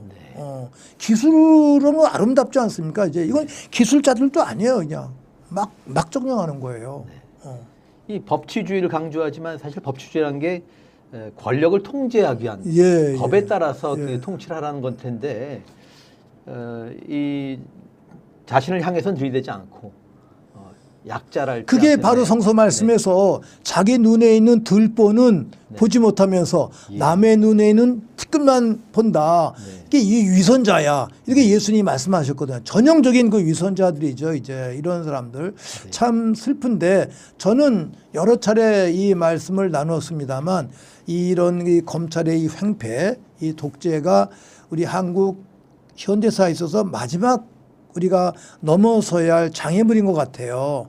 이승만 독재 시대 때는 친일 경찰이 이렇게 권력에 집중해서 이제 우리 시민들, 국민들을 갖다 탄압했고, 박정희 때에는 중앙정보부 권력을 통해서 우리 국민들을 탄압했고, 전두환은 군인들을 통해서 억압통치, 독재 정치 행했는데 그거를 우리가 물리쳤어요. 한거에서. 87년 6월 항쟁을 통해서 우리가 민주주의 정부를 수립했죠. 물론 부분적이죠. 완전하지 못합니다만 그러면서 김영삼, 김대중 대통령을 통해서 여기까지 왔는데 이 시대에 우리 검사들은 그 독재 시대 때 싸운 사람들도 아니고 네. 독재 시대 때 하수인인 어떤 그 검찰이 우리가 찾아다 준 그 검찰권을 확보하면서 그 검찰권을 남용하면서 이제 모든 정부 부처를 장악하면서 검찰 독재로 가는 거예요.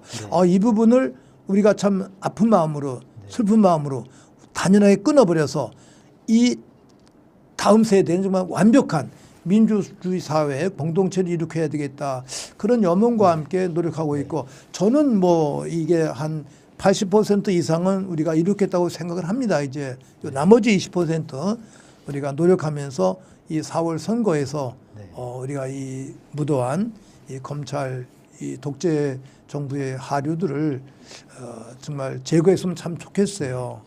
이 전적으로 공감을 합니다만 그런데 아시는 대로 여당 대표로 한동훈 법무장관을 이제 내리꽂았습니다. 그래서 이 사실은 여당 내에서도 소수파였을 텐데 이제 여당을 장악을 했고 지금 뭐 여론조사에 보면은 한동훈 비대위원장이 2위로 나온다고 하는데 말하자면 최악의 시나리오는 검찰 이기 정권 탄생 그런 가능성도 배제할 수 없는 그런 상황이 된 것 같습니다. 뭐 표현을 그렇게 할 수 있겠죠. 절대로 그렇게 해서는 안 되죠. 이제 그런 말도 나오지 못하게 해야 되겠고 그 다음에 그 당 자체에서 이제 아마 반성하고 부끄러운 이야기가 나오겠죠. 이제 그게 있을 수 없는 일이지 않습니까? 이제 어떤 의미에서 검찰에게 장악을 당한 건데 점령을 당한 건데 정당이 검찰에 점령당해서 되겠습니까? 이제 그것도 한두 사람의 검사에 의해서 그거는 국민의힘 자체를 위해서도 그거는 이제 탈바꿈하고 또 새로운 방향을 찾아야 될 것 같아요. 네. 윤 대통령이 아시는 대로 사람에게 충성하지 않는다 이런 말로 이제 국민적 인기를 얻었지 않습니까? 근데 저는 그런 생각이 들었습니다. 정말 사람에게 충성하지 않는다면은 자신도 부하들한테 충성을 요구하지 말아야 되는 것 아닌가? 그래서 이 윤 대통령의 캐릭터가 궁금해지는데 나름대로 캐릭터 분석을 해보신다면 윤 대통령이 어떤 그러니까 저도 이제 그 당시에 그 청문회 할 때 그 발언을 들었는데 저는 그 발언 들을 때 조금은 놀랐어요. 그게 아주 반성서적인 반신학적인 표현이거든요.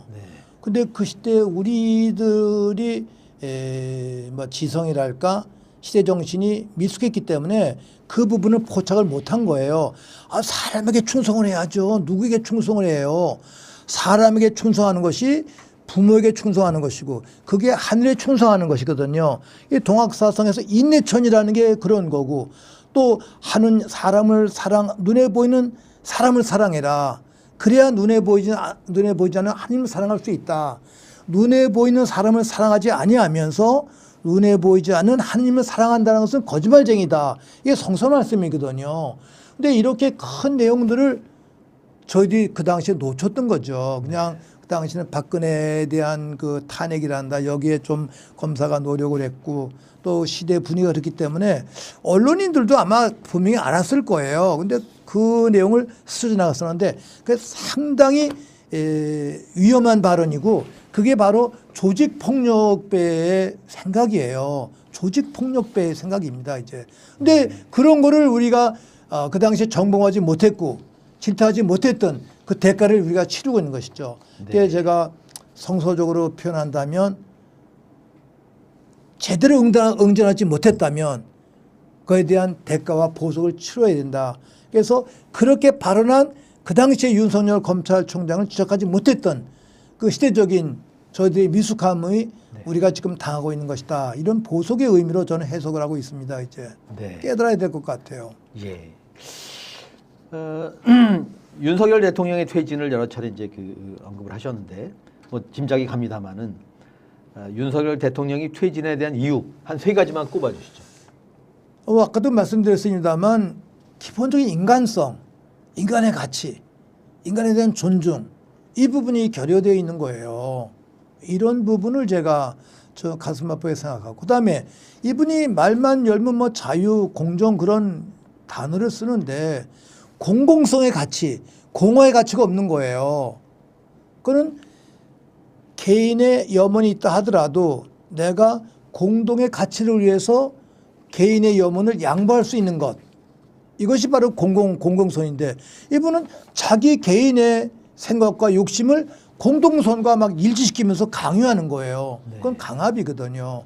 그뿐이 아니라 남북의 화해를 지향해야 되는데 화해보다 늘 전쟁 쪽을 앞서고 있는 거예요. 어떠한 경우에든지 남북의 일치와 화합을 지향해야 되는데 이 부분을 깨고 무슨 평화의 가짜 평화라는 말도 하고 있고 이거는 언어의 그 유의고 언어를 부패시키는 것이거든요. 더구나 최근에 그 문재인 대통령도 일련의 책임이 있겠습니다만 지금 북에서는 남과 북은 이제 아주 완전히 또 다른 새로운 국가다. 또 엄청난 발언을 했는데 저는 참 마음이 아프고 슬프더라고요. 찢어지는 거예요. 그 찢어지면서도 그렇게 발언한 북에 대한 어떤 질타보다는 그 북이 그런 발언을 할 수밖에 없도록 만든 우리 남한의 정치 체제, 남한의 정치인들 우리들에 대해서 먼저 반성하게 되는 것이죠. 그 72년부터 있었던 그 남북 공동 성명에서부터 그 원칙이 나름대로 이렇게 이어져 왔었는데 이것이 깨졌어요. 또 언론을 보면은 북은 선대에 대한 존경심이 있는데 김일성 주석 자기 할아버지가 주장한 거 또 아버지가 주장한 거 이것까지 원천적으로 거부하면서 남북 대화 일민족 무슨 이런 거 없다. 별개 국가다. 이렇게까지 선언하는 거 상당히 슬퍼요. 아픈데 이렇게 되는 데는 우리들의 책임이 있구나. 우리 정치인들의 책임이 있구나. 함께 반성하면서 다시 손잡을 수 있는 이러한 계기를 마련해야 되겠다. 이런 마음으로 기도를 합니다. 이제. 네. 어찌 보면 대통령 하나 바뀌었을 뿐인데 너무 세상이 많이 달라졌다는 생각이 듭니다. 그래서 이런 생각을 해보게 됩니다. 아까도 말씀하셨듯이 4월 총선이 너무도 중요한 중대 선거인데 저는 문재인 대통령이 이미 많이 늦었지만은 총선을 앞두고서 자신이 윤석열 검사를 발탁한 것은 이건 잘못이었다. 사과를 해야 되는 거 아닌가 그런 생각합니다. 총선 승리를 위해서. 네. 근데 이제 다 개성이 있는 것 같아요. 그게 문재인 대통령의 한계가 되겠죠, 이제. 그래서 제가 드리고 싶은 말씀은 뭐 발언하지 않은 사람에게 하나하나 강요하기보다는 그 발언을 넘어서서 그런 사과 발언 듣지 않아도 충분하게 우리가 그 시대를 판단하고 진단해서 더 큰 아름다운 세상을 이룩하도록 이끌도록 앞당기도록 노력해야만 참 좋겠다. 문재인 전 대통령보다 더 성숙한 그러한 국민적인 의지, 뜻을 우리가 가졌으면 참 좋을 것 같아요. 그러니까 저도 뭐 과거에 부족했던 대통령 많이 이렇게 비판도 하고 그랬습니다만 비판하면서도 그걸 넘어설 수 있는 그러한 국민적인 지혜 또는 공동체에 대한 식견을 가졌으면 참 좋겠습니다. 우리 모든 많은 대통령들께서 그런 말씀하셨어요. 특히 김대중 대통령이 그런 말씀하셨는데 저는 귀담아 듣잖아요. 요새 영화를 보고서 네. 네, 나는 국민을 믿습니다. 역사를 믿습니다. 역사의 진전을 합니다. 이런 식의 확신을 가지고 우리 이 4월 선거 민주주의 아름다운 꽃이 활짝 참 폈으면 좋겠습니다. 그게 4.19의 정신이고 또 우리 순국 선녀들의 정신이라고 생각을 합니다. 이제. 이런 질문을 드려보겠습니다. 그 암살이라는 영화가 있습니다. 이제 보셨는지 모르겠습니다만. 네, 봤습니다. 네, 그 영화의 주연 배우인 그 이정재 대사 중에 이런 게 있습니다. 누가 해방이 될 줄 알았나? 해방이 될 줄 몰랐지. 다수가 몰랐지 않습니까? 그래서 지식인들이 많이 변절했지 않습니까? 그런데 최근에 이제 그 홍범도 장군을 비롯한 무장 투쟁 독립군 이야기를 이제 범도라는 제목의 소설로 쓴 방현석 작가가 이렇게 얘기를 하더군요. 당시 그 무장 투쟁한 독립군들은 100년 뒤를 산 사람들이다. 그래서 신부님께 그 100년 뒤를 내다보는 신부님의 그 예지를 좀 네, 뭐 부탁드리겠습니다. 그런 표현은 참 아주 아름다운 표현인데 성서에서는 100년을 앞당긴다라고 선취한다라는 표현을 합니다. 이제 내가 지금 살고 있지만 내가 100년을 앞당겨 살고 있다. 그걸 이제 우리 종말론적인 사상이라고 그러는데 예를 들어서 문익환 목사님께서 1979년 그 아무란 때 89년 북을 가셨잖아요. 네. 김일성 주석을 껴안고 와서 재판을 받으시고 와서 하신 말씀이 통일이 되었다 그러셨어요. 통일의 물꼬만 튼 건데 그 말을 성서로 해석을 하면 우리 그리스도인들이 여기에 살고 있지만 이미 천상적인 삶을 앞당겨 살고 있는 것이다. 하느님의 나라를 지금 당겨왔다. 그런 식의 의미 속에서 미래를 앞당겨 살면은 그러한 과거의 잘못된 삶을 우리가 살 수 없겠죠. 지금이 아무리 어렵다 하더라도 100년을 앞당겨 보면서 살 수 있는 미래지향적인 가치를 지녔기 때문에 그것이 우리 그리스도교 신학에서는 종말론적인 자세, 종말론적인 신학이라고 얘기를 하는데 또 다른 말로 미래지향적인 삶을 살아라 이런 말인 것 같은데요. 우리 독립선열들은 바로 그러한 자세로 사셨던 것 같아요. 그분들이 저희들의 귀감이 되어야 되는데 그런 귀감이 되어야 될 분들의 동상을 어디다가 감추고 미루고 이러려 하니 이 사람들은 자기들이 그 정말 내국노 반민족자들의 후손이라는 것을 스스로 고백하는 것이라고 저는 해석하고 싶습니다. 이제. 네. 그러니까 우리가 현재를 살 수밖에 없는데 역사 의식을 갖고 살아야 할 뿐더러 미래지향적인 삶을 현재적으로 살아야 된다. 이런 말씀 같습니다. 네. 예, 아주 귀한 말씀 감사합니다.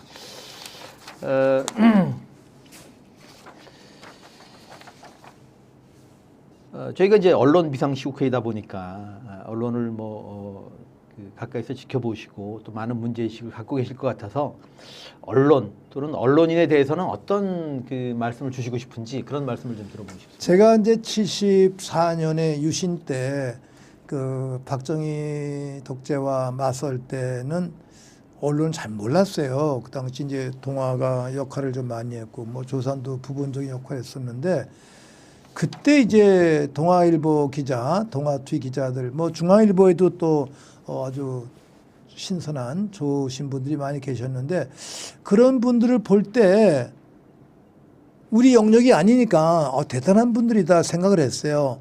그리고 독재와 맞서 싸우면서 언론인들과 이렇게 같이 이제 만나면 대화 나눌 때 제가 느꼈던 점은 제가 사제로서 하느님 말씀을 선포하고 또 백성들을 잘 이끌듯이 언론인은 선조들의 말씀, 역사의 교훈을 가지고 말을 통해서 글자를 통해서 우리 시민들을 이끌어주는 것이구나. 그래서 말이라는 측면 속에서 종교인과 언론인은 공통의 의미가 있어요. 근데 말은 사람을 살리기도 하고 죽이기도 합니다. 이제 진실된 말은 사람을 살리는 거예요. 그게 구원의 말씀, 성경 말씀입니다. 근데 거짓말은 사람을 죽여요. 그게 사탄의 이야기예요. 언론도 정직한 올바른 소식은 시민들을 살리고 거짓 소식은 국민을 죽인다는 것이죠. 이제 이런 측면에서 언론인들의 어떤 성직으로서의 그 소명을 좀 깨닫으면 참 좋을 것 같아요. 제가 감옥에서 읽은 독일 철학자의 글이었는데 우리가 좋은 음식을 먹고 있지 않냐. 상한 음식을 먹으면 건강을 우리가 해친다. 음식은 상한 음식 절대로 안 먹어요. 근데 음식만 그러냐. 소식도 건강한 소식, 정직한 소식, 올바른 소식을 들어야 된다. 그래야지 인간의 머리가 아름답게 진전될 수 있다. 진화된다. 그런데 거짓말, 썩은 소식, 상한 소식을 들으면 머리가 썩는다.